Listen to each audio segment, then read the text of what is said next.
మబ్బుల్లో పరిగెత్తే పిడుగుల్లాంటి జన సైనికులకు దారి పొడుగుతా మేడల మీద మిద్దెల మీద ప్రేమాభిమానంతో ప్రేమాన్ని కురిపిస్తున్న ఆశేష జన సందోహానికి, అన్నదమ్ములకి, ఆత్మబంధువులకి దారి పొడుగుతా మార్పు కోసం మీరు వచ్చారు.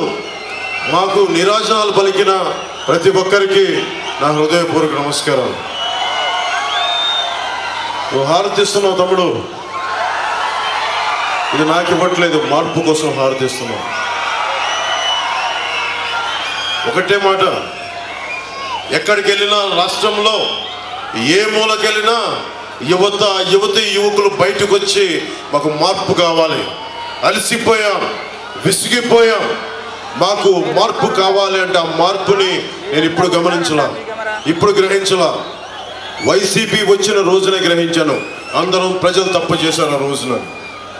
ఆ రోజు నుంచి ఈ రోజు వరకు నేను మీకోసం పోరాటం చేస్తూనే ఉన్నాను. ఇదే 2009లో మన మీద ఉన్నది పార్టీని నడపలేకపోయాం, పార్టీని నడపడం మీకు చేత కాదని అన్నారు. ఆ మాట తప్పని ప్రూవ్ చేయడానికి దశాబ్దం నుంచి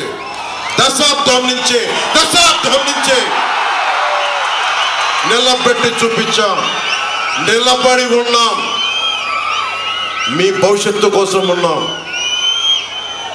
యువతరానికి ఏ సంపద విడిచిపెట్టాం? యుద్ధము, రక్తము, కన్నీరు తప్ప, గాయాలు, బాధలు, వేదనలు తప్ప, కలలు తప్ప, పిరికితనం, మోసం తప్ప. కష్టాలు మనకి, సంపద పెద్దిరెడ్డి గారికి, మిథున్ రెడ్డి గారికి, జగన్ రెడ్డి గారికి. కష్టాలు మనకి, త్యాగాలు మనకి, బలిదానాలు మనకి. మీ కష్టం తెలుసుకున్నవాడిని, మీలో ఒకరిని. 30,000 మంది ఆడపిల్లలు ఆంధ్రప్రదేశ్ నుంచి గాయపైతే, అదృశ్యమైతే వీళ్ళకి పట్టదు. పెద్దిరెడ్డి గారికి పట్టదు, మిథున్ రెడ్డి గారికి పట్టదు, జగన్ గారికి పట్టదు. వాళ్ళు వచ్చి కేవలం దోపిడీ చేయడం తప్ప ఇంతమంది ఆడపిల్లలు అదృశ్యం అయిపోయారే, వీళ్ళ గురించి మాట్లాడాలన్న ధ్యాస లేదు వీళ్ళకి.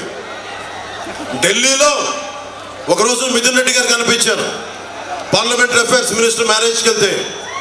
ఆయన చాలా గర్వంగా చెప్తున్నారు, చిత్తూరు జిల్లాలో ఎవరు వచ్చినా సరే మేము ఒప్పుకోం, మేము ఒకళ్ళ జోలికల్లా మా నియోజకవర్గాలకు వస్తే మేము వాళ్ళని మామూలుగా వదలమని చెప్తా ఉన్నాను నాతోటి. మిథున్ రెడ్డికి ఒకటే చెప్తా ఉన్నా, మిథున్ రెడ్డి నీకు పిఠాపురంలో పనేంటి అంటే, రాష్ట్రం మీ గుత్తాధిపత్యం అనుకుంటున్నారా? మీరు రాష్ట్రం ఒక్కరిది అనుకుంటున్నారా? రాష్ట్రం మీ 5 మందిది అనుకుంటున్నారా? ఇన్ని కోట్ల మంది ప్రజలను మర్చిపోయారా? ఇన్ని విభిన్నమైన కులాలను మర్చిపోయారా? అక్కడ రోజు నమాజ్ చేసే ముస్లిం సమాజాన్ని మర్చిపోయారా? దారి పొడవునా క్రైస్తవ చర్చిలు ఉన్నాయి, వాళ్ళని మర్చిపోయారా? దేవాలయాలు ఉన్నాయి, వాళ్ళని మర్చిపోయారా? ఏం దౌర్జన్యం చేస్తారు? రాజకీయాలు ఇక్కడ అందరికీ ఒకటే చెప్తా ఉన్నా, నాకేం సరదా కాదు రాజకీయాలు. అడ్డగోలుగా ప్రతి అడ్డమైన ఎదవ చేత తిట్టించుకోవడానికి నాకు పౌరుషం లేదనుకుంటున్నారా మీరు? ప్రతి పనికి మాలిన ఎదవ తిడతాడు, దేనికోసం తిట్టించుకుంటున్నా? మీ భవిష్యత్తు కోసం, ఆడబిడ్డల సంరక్షణ కోసం, ఆడబిడ్డల భద్రత కోసం, పెద్దలకి ఒక భద్రత ఇవ్వడం కోసం. ఓటు ఎందుకు చీలకూడదన్నాను? రాయలసీమ ఒకరి గుత్తాధిపత్యమా? రాయలసీమ ఒకరి గుత్తాధిపత్యమా? జగన్ గుత్తాధిపత్యమా? రాయలసీమ ఏం మాట్లాడతాను? వెళ్ళి కర్నూలుకి వెళ్ళు, కొన్నిదల గ్రామం ఉంటుంది, వెళ్ళి చూడు. అక్కడ ఏదో రాయలసీమ నీ గుత్తాధిపత్యం ఉన్నట్టుగా మాట్లాడతావు. దమ్ము లేదా మాకు? ధైర్యం లేదా మాకు? ఏం మాట్లాడతావు? 40 మందిని మర్డర్లు చేసి బెదిరిస్తారా మీరు? పెద్దిరెడ్డి గారు అరే ఎర్ర చందనం వీళ్ళకి ఇంధనం అయిపోయింది. వీరికి అడ్డు వచ్చిన నరికేస్తారు, కాళ్ళు చేతులు తీసేస్తారు, హాస్పిటల్లో ఇంజక్షన్ చంపేస్తారు. గంగిరెడ్డి లాంటి ఒక మాఫియా డాన్, ఎర్రచందనం డాన్, అలిపిరి కట్నం నిందితుడు 15లో మార్క్సిస్టులు అరెస్ట్ చేస్తే మళ్ళీ ఈరోజు అతను మిథున్ రెడ్డితో తిరుగుతూ ఉంటాడు. వైసీపీ గూండాలందరికీ గుర్తుపెట్టుకోండి. పవన్ కళ్యాణ్ చెప్తున్నాడు, రైల్వే కోడూరు నడి పొట్టులో నిలబడి చెప్తున్నా, రైల్వే కోడూరు నడి పొట్టులో నిలబడి చెప్తున్నా, ఒక్కొక్క వైసీపీ గుండాలకి ప్రాణత్యాగం అలా వదిలేయగలను, గుర్తుపెట్టుకో. కానీ సగటు మనిషిని బాధిస్తున్నారు మీరు, సగటు మానవ హక్కుల్ని కాలరాస్తున్నారు మీరు. మీ అంతు చూస్తాం, వీధుల్లోకి లాక్కొస్తాం, మర్చిపోకండి. ఇంతమంది యువతున్నారు, మీరు కళ్ళ కనిచాలతో చేసిన యువత. మీరే కనుక నిజంగా గుండెల లోతుల్లోంచి ధైర్యం తెచ్చుకొని రోడ్ల మీదకి వస్తే ఒక పెద్దిరెడ్డి, మిథున్ రెడ్డి, జగన్ రోడ్ల మీదకి రాగలరా? మీకు పిరికితనం వచ్చేసింది మీలో, ధైర్యం చచ్చిపోయింది మీలో. నేను వచ్చినప్పుడు రోడ్ల మీదకి రావడం కాదు, తప్పు జరిగినప్పుడు రోడ్ల మీదకి వచ్చి బయటికి రావాలి, నిలబడాలి.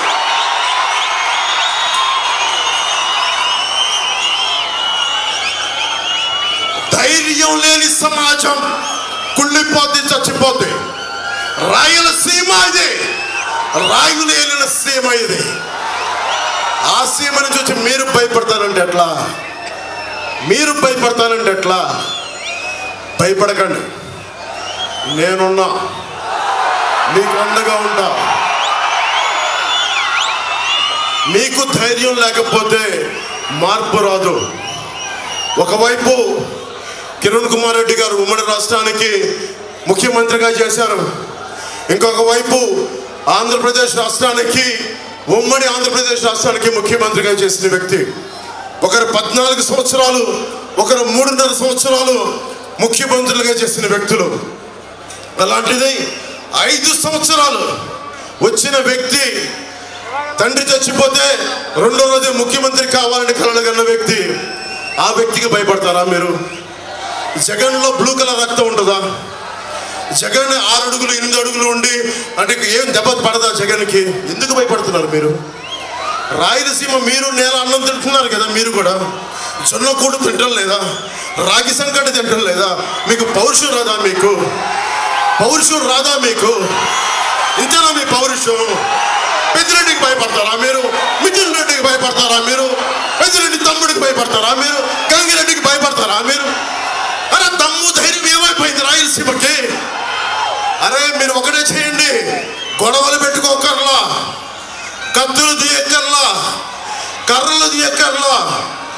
వచ్చే మనకి ఎన్నికలు వస్తున్నాయి.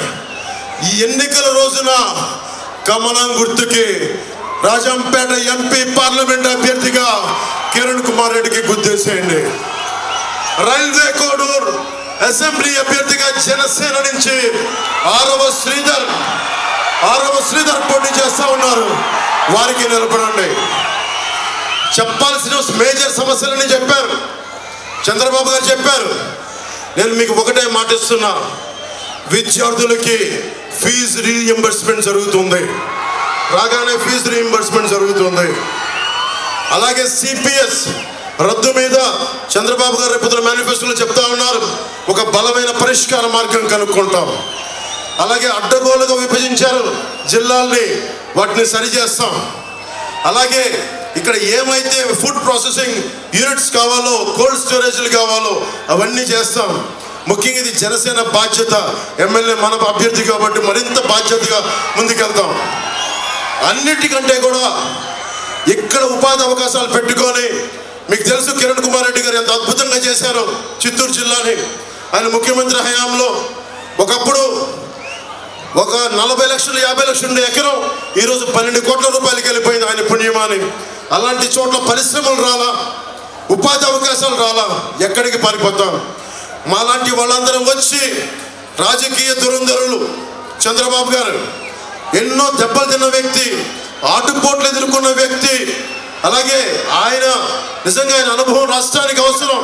అందరం కలిసి వచ్చాం, ఈగోలు తగ్గించుకున్నాం, సైజులు తగ్గించుకున్నాం. ఎక్కడ నెగ్గాలో కాదు, ఎక్కడ తగ్గాలో తెలిసిన వాళ్ళు.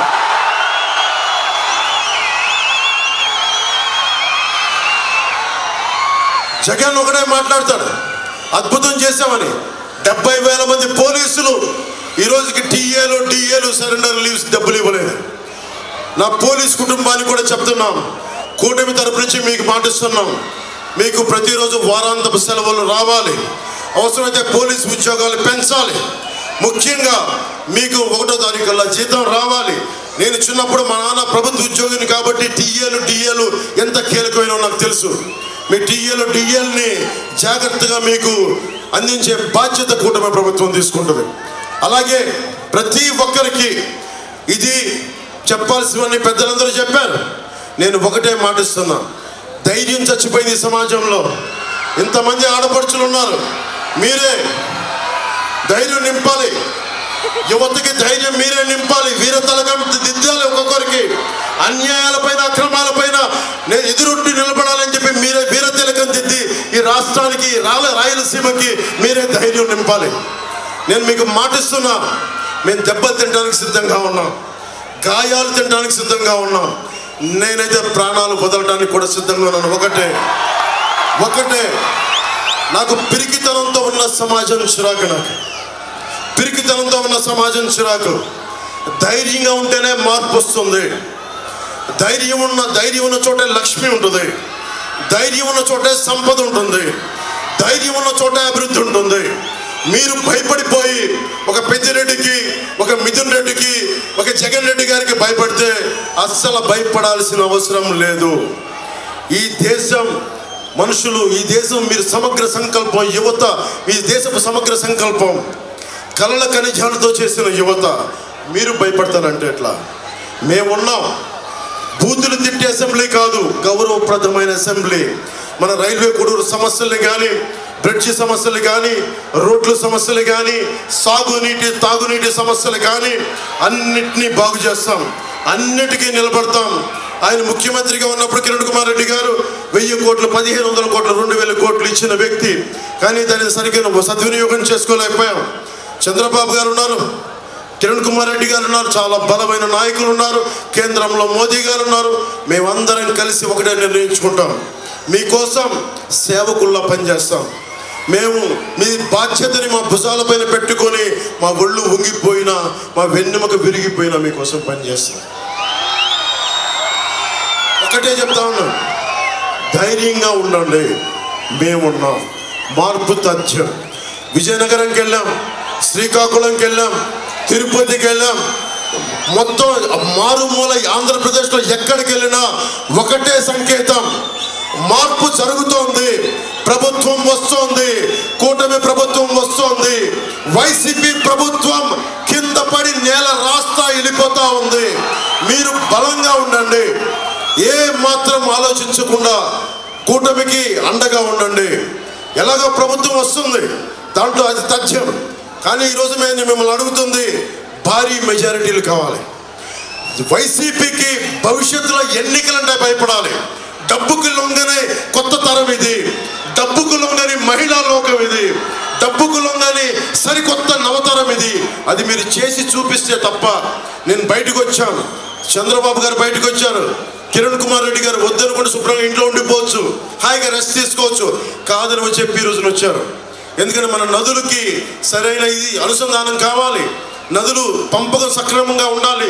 ఇలాంటి సదుద్దేశాలతోటి ఈరోజు కిరణ్ కుమార్ రెడ్డి గారు వచ్చారు. మేమందరం మీకు అండగా ఉంటాం అని మనస్ఫూర్తిగా తెలియజేసుకుంటూ, కిరణ్ కుమార్ రెడ్డి గారిని మనకి కమలం గుర్తు మీద భారతీయ జనతా పార్టీకి తరఫున పోటీ చేస్తున్నారు, అఖండ మెజారిటీ తోటి రాజంపేట పార్లమెంట్ అభ్యర్థిగా గెలిపించండి.